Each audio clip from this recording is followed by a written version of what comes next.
saudamos a don Álvaro Vila, portavoz do socialista na Diputación Provincial de Ourense. Señor Vila, saúdos, moi bo día, don Álvaro. Hola, moi bo día, Pepe. Moitas grazas por recibirnos, Álvaro, moitas grazas, moitísimas grazas. Bueno, xa sabe vostede o que é o tempo na radio, así que vamos sempre ao sprint. Graciña, señor Vila. Que valoración nos pode facer, valoración xeral da acción do Grupo Socialista na Diputación de Ourense deste primeiro ano de legislatura? Ve vostede que foi un ano positivo ou non?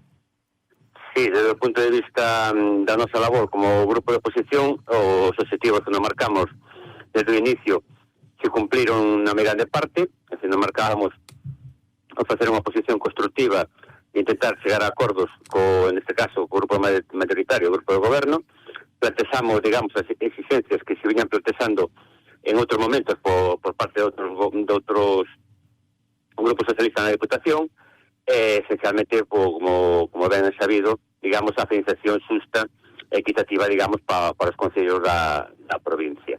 Antes era unha financiación, digamos, ad hoc para os concellos, para outros uns criterios.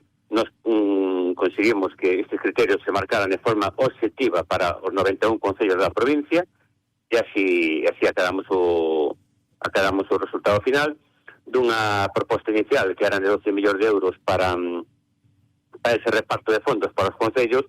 Acabamos finalmente 23 millóns de euros que se reparten, como ben digo, con criterios objetivos exactamente igual para todos os concellos da provincia, sexan do color político que sexan.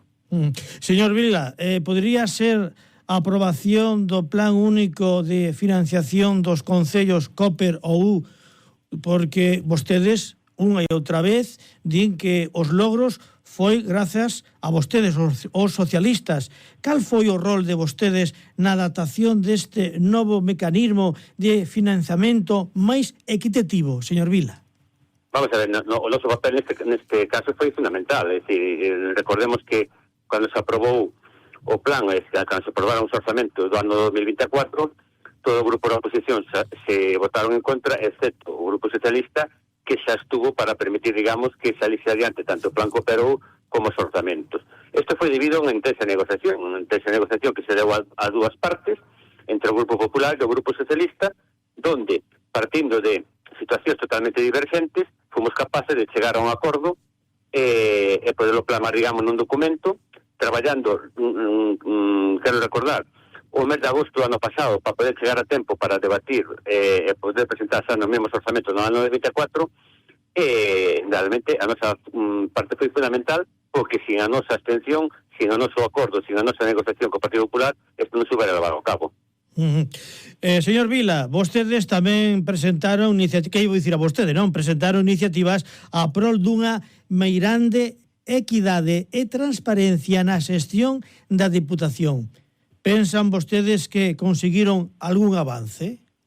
Sí, conseguimos avances, pero tamén somos conscientes que queda moito por avanzar. É dicir, realmente levamos un ano de mandato, éramos conscientes de que o novo grupo de goberno, o novo presidente, tiña unha, digamos, herencia envenenada cos máis de 30 anos de gestión de familia Baltar.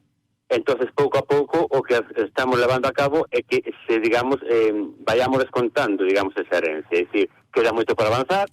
O que queremos é limitar cada vez máis as subvencións, digamos, nominativas con nombre e apellidos, e se vayan a concurrencia competitiva na maior parte. O estamos conseguindo que tamén Manzaneda se abra, digamos, os grupos políticos, se abra a gestión de Manzaneda, me refiero, tamén as alcaldías de Manzaneda e de Tribes, que teñen que estar presentes no Consello Rector. Estamos falando do transporte metropolitano, estamos falando de subvencións, de axudas a concellos que teñen, por exemplo, os conservatorios que non estaban recibindo axuda absolutamente ninguna, con un gasto enorme para eles, e así vamos a seguir. É dicir, queda moito por facer, pero si fomos dando pasos moi importantes nesta xestión.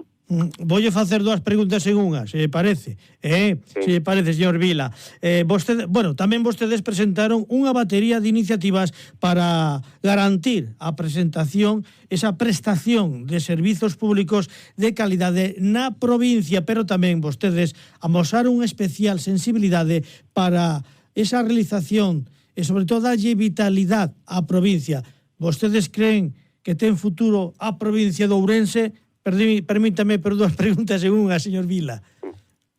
Totalmente. O que pasa é que hai que creer nela e hai que diseñar un plan para gestionar. O que non se pode, como se viña facendo hasta ahora, digamos, a mato de salto. É dicir, hai que facer unha programación, hai que facer un diagnóstico da necesidade da provincia, as súas potencialidades e invertir nesas potencialidades.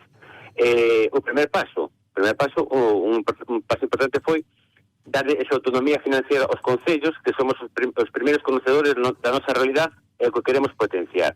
E agora fai falta un objetivo de provincia. O objetivo de provincia, nós estaremos aí, se o grupo do goberno o considera, e vamos a exigir, digamos, que haya un proxecto unitario de provincia cos seus valores e que as súas fortalezas, explotalos, lógicamente, e invertir neles por parte da Deputación, que ten que estar aí para axudar a cofinanciar eses proxectos que sean de provincia neste caso. Pois don Álvaro Vila, portavoz do socialista na Diputación Provincial de Ourense, seguiremos en contacto. Moitísimas grazas e que teña vostede moi boa xornada. Grazas, señor Vila. Moi bo día, Pepe. Un saludo. Grazas, bo día.